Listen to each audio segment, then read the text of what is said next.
Hi everyone, let's take a look at our K6CM demo kit. First of all, let's go through the components that are in this demo kit. On the extreme right, this is our inverter unit. Following that is an S8VK-X power supply. This power supply has a built-in Ethernet port, meaning we can monitor the condition of the power supply unit. Following that is the NX102 9000 series PLC. This PLC has the OPC UA server built in. Following that is a switch, and at the end is a K6CM motor monitoring device. On the lower part of the demo kit, you can see 3 light indicators. This is to simulate a tower light. Below that is a NB HMI. At the back, we have a induction motor. And in front of that, this is a Wi-Fi access point. So what this demo kit is trying to show is that we can pull data from our devices, such as our power supply unit, and monitor the condition of a motor. And this data can be shown on HMI, like you see over here. And based on that, we can set certain conditions to give an alert to do a replacement of the devices before it even fails.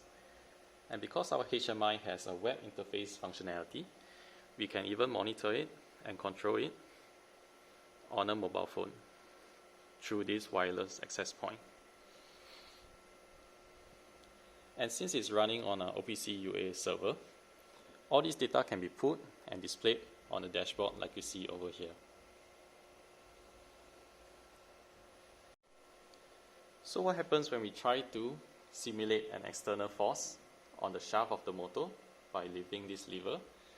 You will notice that the current draw that is shown on the K6CM will increase, and the degradation level will also increase, changing it to a alert mode. So let's take a look at that.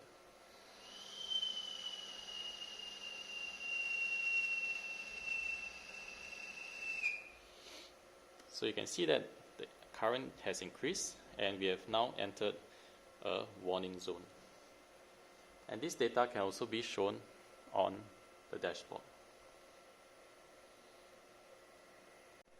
And whenever it entered a warning zone, like what you see over here, the alarm is hold and it has to be reset after being checked by technician. And with that, that is a short explanation of what this demo kit is able to demonstrate. Hope you enjoy it.